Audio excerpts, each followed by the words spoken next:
अस्सलाम वालेकुम। आज हम डिस्कस करेंगे review of IEE and EIA regulations 2022। Notification date जो है वो 16 दिसंबर 2022 है। नंबर ऑफ सेक्शंस इसमें 24 हैं और नंबर ऑफ शेड्यूल जो है वो 9 है। सबसे पहले हम ओवरव्यू लेंगे सेक्शंस का। सेक्शन 1 है short title and commencement. Short title जो है वो है the Punjab environmental protection Review of Initial Environmental Examination and Environmental Impact Assessment Regulations 2022। Commencement में आ जाता है कि it is effective immediately. Next section 2 है डेफिनेशन से रिलेटेड। तो इसमें जो डेफिनेशन डिफाइन की गई हैं उनमें एक्ट है जो कि Punjab environmental act protection act 1997 है। नेक्स्ट एजेंसी EPA पंजाब है। डायरेक्टर जनरल रेगुलेशन और शेड्यूल वगैरह की डेफिनेशंस हैं। प्रोजेक्ट रिक्वायरिंग एन IEE जिसे हम इनिशियल इन्वायरमेंटल एग्जामिनेशन कहते हैं। तो proponents of project listed in schedule 1 must file an initial environmental examination with the agency. Project requiring an environmental impact assessment. Proponent of project listed in Schedule 1 must file an environmental impact assessment with the agency. Project ना requiring an IEE और EIA, जो वो project जो schedule 1 और schedule 2 में listed नहीं है उनके लिए जनरली ज़रूरी नहीं होता कि वो फाइल करें और EIA या IEE। लेकिन अगर कोई ऐसा प्रोजेक्ट है जो कि एडवर्स इफेक्ट काज कर रहा है या falls under specific agency guideline तो फिर उसको फाइल करना पड़ता है IEE या EIA।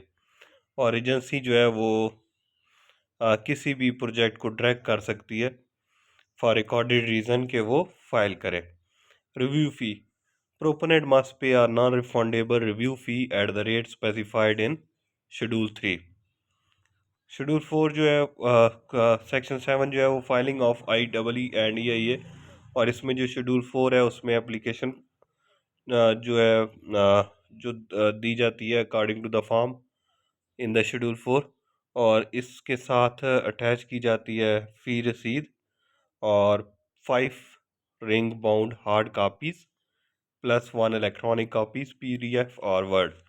तो अभी तक हमने जो देखा शेड्यूल 1 में जो प्रोजेक्ट लिस्टेड है उनके लिए इनिशियल इन्वायरमेंटल एग्जामिनेशन फ़ाइल की जाती है। शेड्यूल 2 में जो है उनके लिए इन्वायरमेंटल इम्पैक्ट असेसमेंट फ़ाइल की जाती है। शेड्यूल 3 में जो है वो फ़ीस है और शेड्यूल 4 जो है उसमें एप्लीकेशन फॉर्म है जिसको 5 रिंग बाउंड हार्ड कापीज़ या के साथ जमा कराया जाता है और साथ एक इलेक्ट्रॉनिक कापी जो कि PDF या वर्ड फॉर्मेट में हो सकती है। नेक्स्ट सेक्शन 8 आ गया जो कि है प्रिलिमिनरी स्क्रूटनी। जो प्रिलिमिनरी स्क्रूटनी होगी वो विद इन 10 वर्किंग डेज होगी और एजेंसी जो है वो कंफर्म करेगी कंप्लीटनेस रिक्वेस्ट मोर इन्फो और return the document for further study. या तो एजेंसी कंफर्म कर देगी कि कंप्लीट हो गया काम या रिक्वेस्ट कर देगी मोर इन्फो या रिटर्न कर देगी document for further study. Failure to respond to 3 notice result in application closure. अगर 3 नोटिस के बाद भी कोई रिस्पॉन्ड नहीं करता तो एप्लीकेशन क्लोज हो जाएगी। तो इसमें याद करना है कि बस 10 वर्किंग डेज और 3 नोटिस, ये MCQs में पूछा जा सकता है। Public participation for EIA the agency publish a notice in English and Urdu national या local newspaper for a public hearing and the hearing date must be at least 7 days after the notice. Review. The agency aims to review IEE within 30 days and EIA within 40 days or 45 days of completeness. Review may involve a committee of expert or a sectoral advisory committee. Approval. Approval is communicated via prescribed form Schedule 5 for IEE and Schedule 6 for EIA per tax.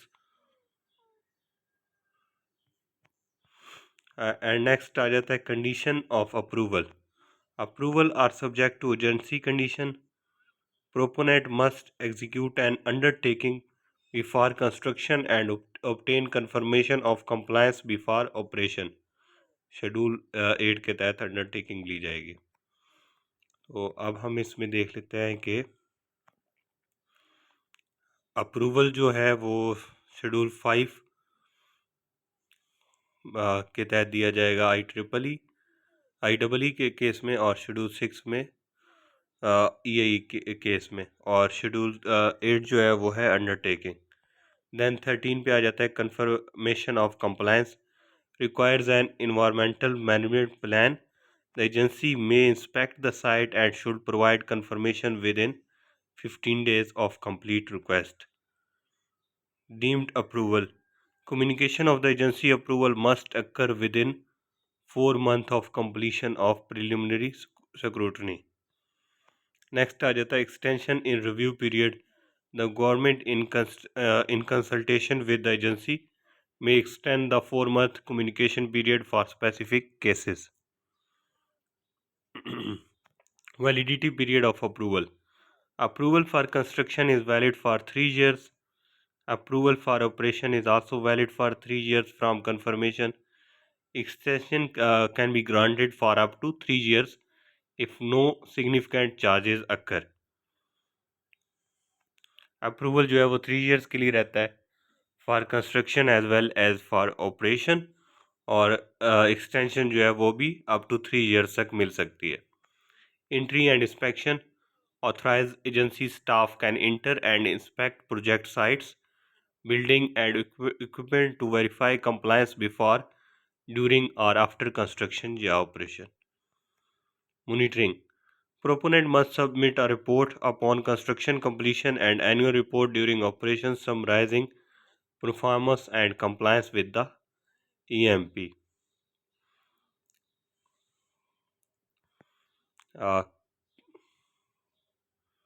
दो report submit करेंगे, एक तो construction completion की report और एक annual report proponent जो है वो सबमिट करेंगे. और cancellation of approval. The agency can cancel approval for non compliance और incorrect information after a show cause notice and a hearing opportunity. Then आ जाता है registers.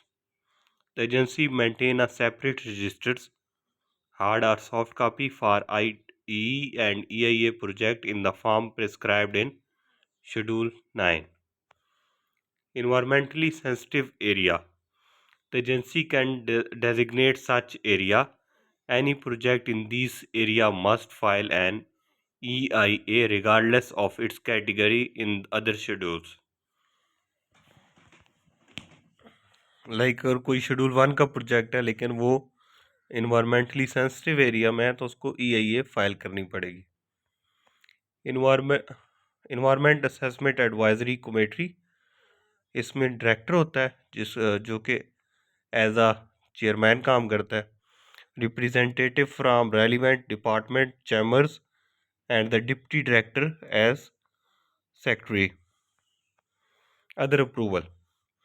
Environmental approval does not exempt a proponent from obtaining other legally required consents. Savings. All order notification and action taken under the previous 2000 regulation remain in force until amended or repealed. इससे पहले 2022 से पहले जो regulations थी IE की या EIE की वो 2000 की थी, तो उसकी वो बात कर रहा है. Summary of schedule.